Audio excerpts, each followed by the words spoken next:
तुमने हमेशा ऐसा सुना होगा, बचपन के दोस्त ना सबसे अच्छे होते हैं, स्कूल की यारी सब पे भारी। मेरी कमर, नीचे उतरो भाई, नीचे उतरो जल्दी। तुम्हारे दादाजी ने भी तुम्हें अक्सर उनके बचपन के किस्से सुनाए होंगे। ये देख बेटा, ये संतोष है, मारो बचपन को दोस्त। संतोष और मैं बचपन में अठन्नी का क्रीम रोल खाते थे, कुरुम कुरुम। एंड चलो ठीक है, मैं मानता हूँ बचपन के दोस्त अच्छे होते हैं, मगर बेटे एक बार मैंने और संतोष ने ना सुरंग खोद दी थी, सोना निकला था उसके अंदर से, फिर सरकार ने हमें डंडे मारे थे। ये देख निशान। दादाजी हो गया आपका पार्ट, मेरे को वीडियो आगे बढ़ानी है। तो तुम्हें याद होगा हम सबको हिंदी में एक चैप्टर हुआ करता था, मेरा सच्चा मित्र। उस चैप्टर में वो मित्र को ऐसा दिखाया है, मेरा सच्चा मित्र मेरे सुख दुख में साथ दे, जरूरत पड़ने पर साथ दे। वो चैप्टर पढ़ के तुम अपने दोस्त की तरफ देखते हो और बोलते हो तू मेरा सच्चा मित्र है। एंड उसी मित्र के साथ 5 साल बाद तुम पानी पूरी के ठेले पे लड़ रहे होते हो। भाई खिला दे यार, सूखी पपड़ी तो है भाई, 1 रुपए की तो आएगी, चरका लग रहा ना मेरे को। खिला दे यार, मीठी चटनी लगा के सूखी पपड़ी पे। अबे भाई क्या खिला दे सूखी पपड़ी, तेरे को 1-1 रुपए की सूखी पपड़ी खिला खिला के इधर देख मैं सूख चुका हूँ। दिखा दी अपनी औकात, अपनी वाली दिखा दी। 1 रुपए की पपड़ी नहीं खिलाएगा भाई को। भैया चटनी डाल दो यार मुंह में थोड़ी सी। यही चीज मेरे साथ भी हुई थी। नहीं सूखी पपड़ी वाली नहीं, बचपन के दोस्त बदल जाना। 2019, आज से 3 साल नहीं 2 साल 3 हाँ 3 साल पहले, उस टाइम मुझे पता चला कि अकेला होना कैसा लगता है। खुद को अपने रूम में बंद कर लेना, किसी से बात ना करना और पूरे टाइम अंधेरे में रहना, जैसे कोई नई प्रजाति का जीव हूँ मैं। अरे भाई लाइट बंद करो। वो ईमो बच्चे नहीं होते जिनके मुंह पे टैटू वैटू होते हैं। देखो मैं दुखी हूँ, मेरे रूम में कोई मत आना, पूरी दुनिया का दुख मेरे सीने में है। वैसे क्या आज मुझे 20 रुपए मिल सकते हैं? मुझे समोसा खाना है। तो अब तुम लोग के दिमाग में एक बात आ रही होगी कि ऐसा क्या हो गया था तेरे साथ, तो मैं सब बताऊंगा, बट पहले तुम ये सुनो। तो जब मैं इस वीडियो का स्क्रिप्ट लिख रहा था, ये बहुत ज्यादा सीरियस होते जा रही थी, काफी ज्यादा दुख, दर्द, पीड़ा, और मैं नहीं चाहता था तुम लोग कमेंट सेक्शन में मेरे लिए आंसू बहाओ। चुप हो जाना भाई, ऐसे नहीं रोते यार। तेरे को बोला ना रोते नहीं है। तो मुझे ये वीडियो को सीरियस नहीं करना था, मुझे इसे अपने टाइप का बनाना था, लेकिन इस वीडियो में तुम्हें नॉटू टाइप से ज्यादा आयु का नजरिया दिखेगा। लेकिन भाई ये आयु कौन है? अबे साले मेरा नाम है आयु। तो 12th क्लास, ये वो क्लास है जिसके सारे बच्चे ना मुझसे नफरत करते थे। क्यों मगर मैंने ऐसा क्या किया था? क्या मैंने इनके बुढ़े बाप को सीढ़ी से धक्का दे दिया था? नहीं, ये सब होता था मेरे कुछ बचपन के दोस्तों की वजह से। अब उनके रियल नाम बहुत ही ज्यादा गवारे, इसलिए हम उन्हें नए नाम देंगे। तो मिलो एंडी से। मुझे नफरत है इस बंदे से, अगर मैं टाइम में पीछे जा सकता तो मैं इसके साथ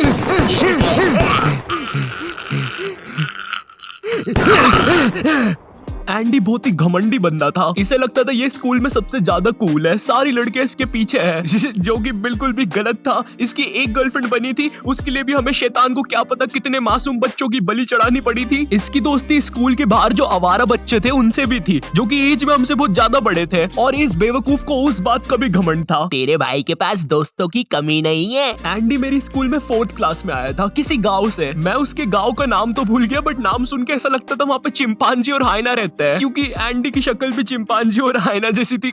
और मेरे जो बाकी के दोस्त थे वो सब लोग एंडी की हाँ में हाँ मिलाते थे। तो एंडी और मैं बचपन में बहुत अच्छे दोस्त हुआ करते थे, क्योंकि बचपन में बस दोस्ती हो जाती है, ठीक है, मुझसे मत पूछो कैसे होती है, बस हो जाती है। उसके बाल मेरे जैसे दिख रहे हैं, आज से वो मेरा दोस्त। बचपन में एंडी मेरे घर आता था, मैं उसके घर जाता था, हम लोग बहुत अच्छे दोस्त थे। पर धीरे धीरे टाइम बीतता है, हम लोग बड़े होते हैं, 11th क्लास आ जाती है, टीनेज। एंड टीनेज में सबको अटेंशन चाहिए होता है। एंड मैं झूठ नहीं बोलूंगा, बट मैं स्कूल में पॉपुलर था, हाँ, क्योंकि मुझे फुटबॉल बहुत अच्छे से खेलते आता था। मैं बहुत अच्छा खेलता हूँ, मतलब था, अभी तो अब मुझे तो स्कूल में अटेंशन मिल जाता था, मगर एंडी को नहीं मिलता था। एंड उसे इस बात से बहुत ज्यादा जलन होती थी, तो वो मुझसे बहुत बेकार तरीके से रहने लग गया था, मुझसे बात नहीं करता था। मुझे समझ नहीं आता था ये मेरे साथ ऐसा क्यों कर रहा है। उसकी जलन इतनी ज्यादा बढ़ गई थी, उसने मेरे बाकी दोस्तों को भी भड़का दिया था कि कोई मुझसे बात ना करे। वो चाहता था कि मैं भी उसकी हाँ में हाँ मिलाऊं बाकी बच्चों जैसे। हमारी बहुत ज्यादा लड़ाई होती थी इस बात पे, और एक पॉइंट पर उसकी जलन इतनी ज्यादा बढ़ गई थी, उसने पूरी क्लास को भड़का दिया था मेरे नाम से। अब कोई मुझसे बात नहीं करता था। थोड़े से स्कूल के अटेंशन के पीछे इस बंदे ने मेरी पूरी सोशल लाइफ खत्म कर दी थी, तो मैंने अकेला रहना स्टार्ट कर दिया था और मुझे फर्क भी नहीं पड़ रहा था कोई मुझसे बात कर रहा है या नहीं। ओह वैसे हाँ, 11th क्लास में मेरी एक गर्लफ्रेंड भी हुआ करती थी, उसका नाम देंगे हम लोग शार्लेट। और अभी के लिए बस इतना याद रखो, ये बहुत ही बेवकूफ लड़की थी, इतनी ज्यादा कि इसको अगर तुम बोलोगे हाँ ये देखो ये ड्रैगन है, ओ ड्रैगन, मुझे तो डर लग रहा है। हाँ ये लड़की थी मेरी गर्लफ्रेंड। उस हिसाब से तो ज्यादा बेवकूफ मैं हुआ। खैर तो मैंने अब अकेला रहना स्टार्ट कर दिया था, पर एंडी को कहाँ चैन पड़ रहा था। उसने सोचा ये बंदा ऑलरेडी अकेला है, चलो अब इसे परेशान करते हैं। बस फिर क्या था, उसके बाद वो लोग ग्रुप बना के मेरे पीछे पड़ गए, मुझे मारने की धमकियां देना, उल्टी सीधी बातें बोलना, क्लास के अंदर बोलना, क्लास के बाहर बोलना, ग्राउंड में बोलना, लंच में बोलना, मोदी जी के साइड में बोलना, चांद पे बोलना, स्पेस में बोलना, सोते समय बोलना। अरे बस कर यार भाई, स्कूल में आऊंगा, स्कूल में बोल लेना यार। मैं स्कूल में बहुत ज्यादा बुली फील करने लग गया था, मेरा स्कूल जाने का मन नहीं करता था। इतने सबके बीच अगर मेरे पास कोई बात करने के लिए था तो वो शार्लेट थी, वो मुझे अच्छा फील करवाती थी, मगर वो बेवकूफ थी, ये चीज हम नहीं भूलेंगे। मैंने अब घर से भी बाहर निकलना बंद कर दिया था, मुझे डर लगता था यार, क्योंकि एंडी के बाहर आवारा दोस्त भी होते थे और मैं बस 17 का था। मैं नहीं चाहता था मैं जैसे ही बाहर निकलूं वो रहा मारो। पूरा 11th क्लास में यही सब चलता है और 11th क्लास खत्म हो जाती है, अब 12th क्लास आ जाती है और मैं तुम्हें अपना 12th क्लास का रोना सुनाऊं उससे पहले this video is sponsored by Binomo. मेरा नाम है पापे और ये है मेरा बेटा रवि, जो कि नालायक है और जिसकी पढ़ाई पर मेरी आधी कमाई उड़ जाती है। पर कमाई से याद आया बिनोमो, जिससे आप एक्स्ट्रा कमाई कर सकते हैं। बिनोमो की खास बात ये है कि आपको एंड्रॉइड और iOS दोनों प्लेटफॉर्म पे मिल जाएगा, मतलब ये एक लीगल ऐप है, रवि की मम्मी की तरह इलीगल नहीं। मम्मी ईगल है, बताया नहीं कभी। रवि गवार चुप हो जा, पूरा अपनी माँ पे गया है। बिनोमो में आप मल्टीपल एसेट्स जैसे गूगल, गोल्ड, यहाँ तक कि मल्टीपल करेंसी, यूएसडी एक्सेट्रा में भी ट्रेड कर सकते हैं। इसमें आपको ग्राफ की फोरकास्टिंग करनी होती है कि ग्राफ ऊपर जाएगा कि नीचे। यहाँ मुझे लग रहा है ये ग्राफ ऊपर जाएगा, तो मैं इसमें 800 रुपए इन्वेस्ट कर देता हूँ। वैसे ये 800 रुपए मैंने रवि की गुल्लक से निकाले थे बियर पीने के लिए, वरना उसकी मम्मी ले लेती नशे करने के लिए। मेरे पैसे वापिस दो। हट, तो देख सकते हैं आप, ये ग्राफ ऊपर जा रहा है, मतलब मेरा फोरकास्ट सही हो गया। बट अगर फोरकास्ट गलत हुआ तो आपको लॉस भी हो सकता है, बिल्कुल मेरी शादी की तरह। अब आप यही सोच रहे होंगे कि आपको पैसे मिलेंगे कैसे। आप अपने पेटीएम या बैंक अकाउंट में पैसे विड्रॉ कर सकते हैं। मिनिमम डिपॉजिट 350 रुपए। अगर आप मेरा प्रोमो कोड यूज करोगे तो आपके पैसे डबल हो जाएंगे, जैसे 1000 के 2000 रुपए। अगर डिस्क्रिप्शन से अभी डाउनलोड करते हो तो आपको ट्रेड प्रैक्टिस के लिए 65,000 डेमो अकाउंट में मिलेंगे, तो जाकर अभी डाउनलोड करो, लिंक डिस्क्रिप्शन में है। तो अब 12th क्लास आ गई थी है, और मैंने सोच लिया था कि मैं कोई भी दोस्त नहीं बनाऊंगा, किसी पर भी भरोसा नहीं करूंगा सिवाय अपनी बेवकूफ गर्लफ्रेंड के। वाओ, फिर तो सब कुछ ठीक हो गया होगा ना, नॉट योर टाइप पापी। हाँ? पापी। अरे भाई क्या हो गया? मैं ठीक हूँ, मैं ठीक हूँ। तो अब 12th क्लास में मेरा एक दोस्त बनता है एंड्रयू। ये बंदा क्लास का टॉपर था और इसकी दोस्ती एंडी से भी थी और मुझसे भी थी, और एंड्रयू मुझसे अच्छा भी था, तो हम लोग दोस्त बन गए थे। एक सेकंड, क्या बोला तूने अभी? दोस्त बना लिया? वो इतना सब होने के बाद फिर से दोस्त बना लिया? अकेला लग रहा था। अकेला लग रहा था? तुम्हें पता भी है अकेला लगना कैसा होता है? ये देखो, ये चिंटू है, ये इतना अकेला ही इसके घर के लोहे से बात करता है। तुम ऑमलेट खाओगे?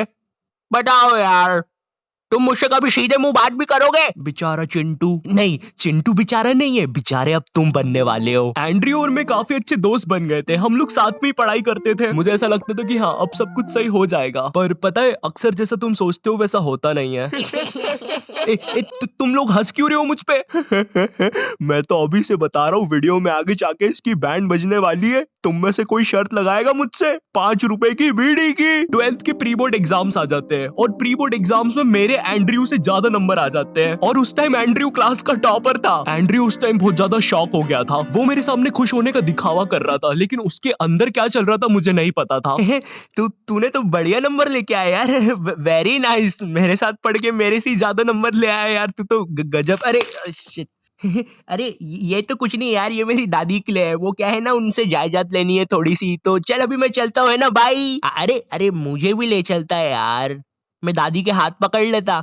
चलो कोई नहीं। एंड्रयू सीधा जाता है एंडी और उसकी गैंग के पास और उन्हें जाके भड़काता है मेरे नाम से कि मैं उनके बारे में हर कुछ बोल रहा हूँ। अब वापस से सारी चीजें स्टार्ट हो जाती है, पर मैं पहले इतना बुली हो चुका था, मुझे अब कुछ फील नहीं हो रहा था। हाँ तो इतना दुखी होके क्यों बोल रहा है मुझे कुछ फील नहीं हो रहा था? ये देख, ये हिमेश को भी कुछ भी फील नहीं होता है। मैंने आज 2 शून्य करने के इंजेक्शंस लगाए खुद को, एक इधर और एक इधर। एंड्रयू को पता है क्या डर था कि मैं उससे बोर्ड एग्जाम्स में ज्यादा स्कोर ना कर दूं, और इसीलिए उसने मुझे डिस्ट्रैक्ट करने के लिए अपना मास्टर मूव खेला। तो मेरे बायोलॉजी का एग्जाम था और मुझे उस दिन एक कॉल आता है। वो कॉल शार्लेट का होता है और मैं जैसे ही कॉल उठाता हूँ वो बोलती है, मुझे एंड्रयू ने तुम्हारे बारे में कुछ बातें बताई है और अब हम साथ में नहीं रह सकते।